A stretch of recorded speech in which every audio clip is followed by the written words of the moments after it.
네, 제목을 좀 순화를 해주셨습니다. 오래된 상가와 빌라.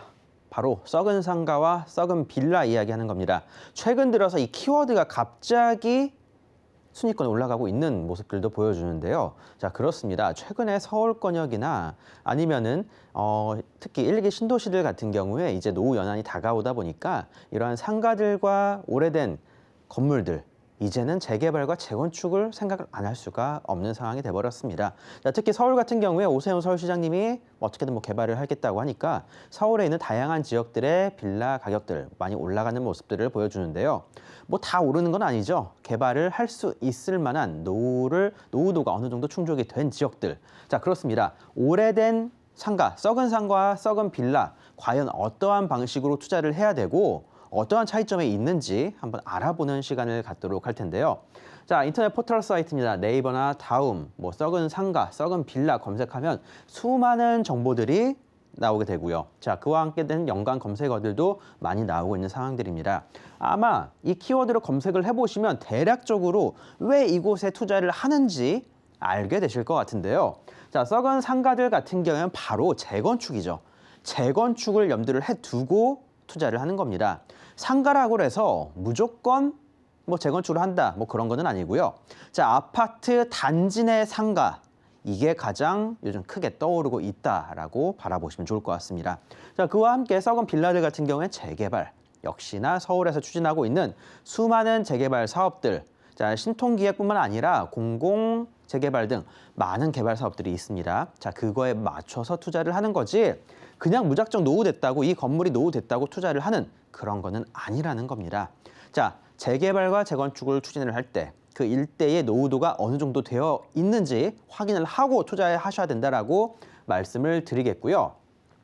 자, 일반적으로 신축 부동산들 같은 경우에 투자하는 경우는 바로 쉽게, 빠르게, 최대한 손해를 보지 않고 어느 정도는 상승을 염두를 해두지만 큰 상승보다는 떨어지지 않으면서도 안정적인 수익을 노리실 때 투자를 하는 겁니다.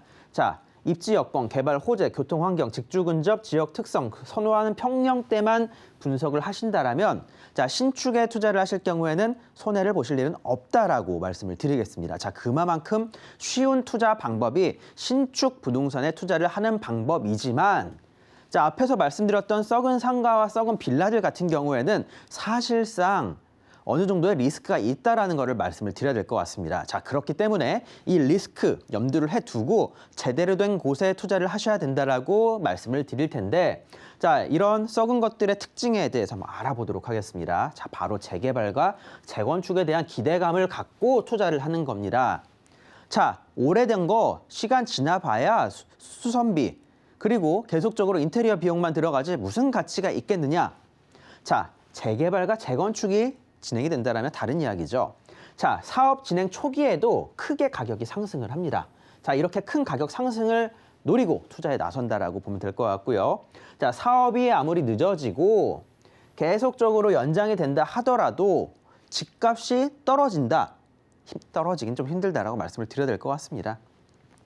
자, 이렇게 사업이 진행이 되고 있다라는 것만으로 하더라도 가격들은 계속적으로 꾸준히 우상향을 그려나갈 수밖에 없으면서도 단계가 진행됨에 따라서 가격이 크게 계단식으로 높이 올라간다라고 내다보시면 좋을 것 같습니다. 자, 노후도가 하락을 해서 구역이 해제가 되지 않는 이상은 계속적인 가격 상승이 이루어진다. 자, 그리고 노후도 30년, 지금 말씀드린 썩은 상가, 썩은 빌라들 대부분 이제 노후도가, 그 주변 일대 노후도가 30년이 다가오는 것들일 겁니다. 자, 재개발, 재건축 이야기가 나올 때쯤이면 30년이 충족이 되어 가고 있는 거고요. 보통 이야기가 나오는 거는 보통 한 27년, 그러니까 노후도가 어느 정도 충족이 되어 나가고 바로 재개발과 재건축을 추진하기에 좋은 노후도가 오기 바로 앞입니다. 그때쯤 구입을 하셔야 조금 더 괜찮은 가격대에 낮은 금액대로 더 투자가 가능하다라고 생각해 보시면 좋을 것 같고요. 자, 실제로 이 개발 사업이 얼마나 걸릴지는 알 수는 없지만 가격은 올라간다. 그렇기 때문에 지금 서울 내에 있는 노후된 지역들의 빌라 가격 꾸준히 올라가고 있다. 자, 선점과 존버 투자. 자, 어떻게든 버틸 수 있는 투자를 하셔야 되는 겁니다. 자, 선점 투자 같은 경우에는 개발 이슈가 발생되기 전에 참 어설픈 상황, 이 지역이 과연 개발이 될까라는 상황에서 투자를 하셔야 조금은 더 낮은 금액대로 투자가 가능하다. 자, 중간에 털고 나간 사람들은 자, 그런 꿀 매물을 잡아보셔도 괜찮겠지만 그런 매물들이 그렇게 많지는 않습니다. 자, 주변 부동산에서 이렇게 괜찮은 매물들이 있는데 과연 소비자의 손까지 오게 되는 경우가 얼마나 있을까요? 자, 괜찮은 매물들은 부동산에서도 자기네들이 가져간다는 겁니다. 자, 그런 만큼 개인적으로는 조금 더 미리 한 발 앞서서 투자에 나서시는 거를 추천드리도록 하겠고요. 자, 대선 얼마 남지 않았죠. 총선 같은 경우에도 조만간 진행될 것 같고, 자, 이제 뭐 지방선거 등 여러 가지가 남아 있는데요. 대선이나 총선 등 모두 바로 정치인들은 우리 편인 겁니다. 재개발, 재건축 막겠다, 안 하겠다라고 하는 후보들은 없습니다. 자, 그런 걸 생각해 보신다면, 자, 바로 이러한 선거들이 있을 경우에 계속적으로 가격이 올라갈 수 있다는 점을 생각해 보시길 바라겠고요. 자, 갈수록 높아지는 공약 이행률을 생각해 보시면 좋을 것 같습니다. 자, 정치인들이 이제는 자기가 뱉은 말에 대해서 약속을 지켜나가고 있다는 겁니다. 자, 그러한 점을 생각해 보시길 바라겠고요. 자, 썩은 상가, 썩은 빌라 가장 큰 차이점은 세금 부분에 있습니다. 자, 빌라 같은 경우에는 거주용 부동산입니다. 지금 세금 엄청나게 가져가고 있죠.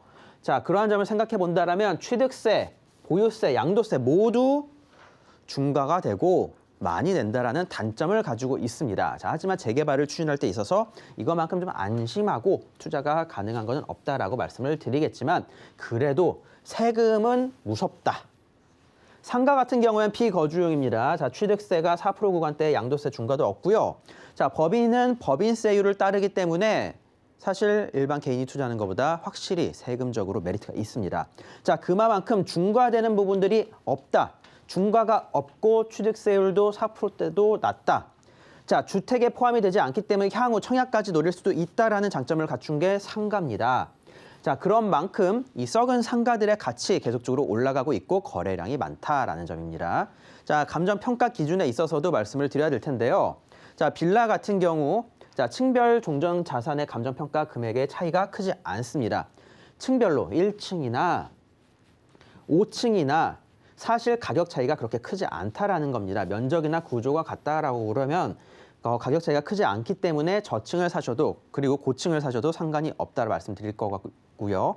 상가 같은 경우에는 층별 산출 기준에 따라서 차이가 있습니다. 자, 보통 이런 감정평가 기준 같은 경우 대지 지분의 가치와 건물분의 가치가 있는데 층별 가치가 조금 차이가 있다라고 말씀을 드리겠고요. 자, 간단히 정리해드리도록 하겠습니다. 자, 썩은 상가 감정평가 기준, 대지 지분의 가치와 건물분의 가치, 자, 이 두 가지를 합산을 하게 되는데, 자, 전체로 놓고 봤을 때, 자, 지분 기준으로 평당 나눠보게 된다면, 자, 1층 같은 경우 상가에 있어서 1층 상가 가장 좋은 상가가 되겠죠. 자, 권리가액이 약 200% 정도로 상당히 높은 편입니다. 자, 그러면 지하 1층 상가, 자, 그리고 지상 2, 3층 상가, 아파트들 같은 경우에는 평당 권리가액이 보통 100% 기준으로 이제 플러스 마이너스 약 30% 정도가 발생이 된다라고 생각해 보신다면 1층 상가가 가장 좋다라고 말씀을 드리겠지만 투자 금액이 높습니다. 자, 투자 금액이 높기 때문에 상가, 지하 상가나 아니면 지상층의 상가를 노려서 소액으로 투자를 하시는 게 어떻게 본다면 가장 좋다 말씀을 드릴 겁니다. 자, 영업에 따른 수익이 발생을 하기 때문에 일반적인 아파트보다도 더 높게 평가가 되는 상가다라고 말씀을 드리도록 하겠고요. 자, 정리해 드리도록 하겠습니다. 자, 편하게 투자하고 싶다라면 호재 지역의 신축 편하게 투자하셨다가 시세 차익 노려보시길 바라겠는데요. 자, 그게 아니고 아파트를 노리고 큰 수익을 바란다. 자, 긴 호흡으로 큰 수익을 노려서 썩은 것들 한번 투자해 보시면 좋을 것 같습니다. 자, 재개발, 재건축 다 좋지만 역시나 긴 계획이 필요하고요. 존버할 수 있는 투자가 필요합니다. 자, 지금 소액으로 투자를 해놨다가 장기간 갖고 있다가 바로 나중에 분담금을 더 내는 게 더 좋은 투자라는 겁니다. 자, 그런 만큼 본인한테 맞는 투자 방식을 찾으셔서 자, 미래의 대단지 아파트의 신축 한 세대 정도 노려보시는 것도 저는 나쁘지 않다라고 말씀을 드리면서 자, 재건축이 들어갈 만한 아파트 단지의 썩은 단지 내 상가 그런 것들 한번 노려보시면 좋을 것 같습니다.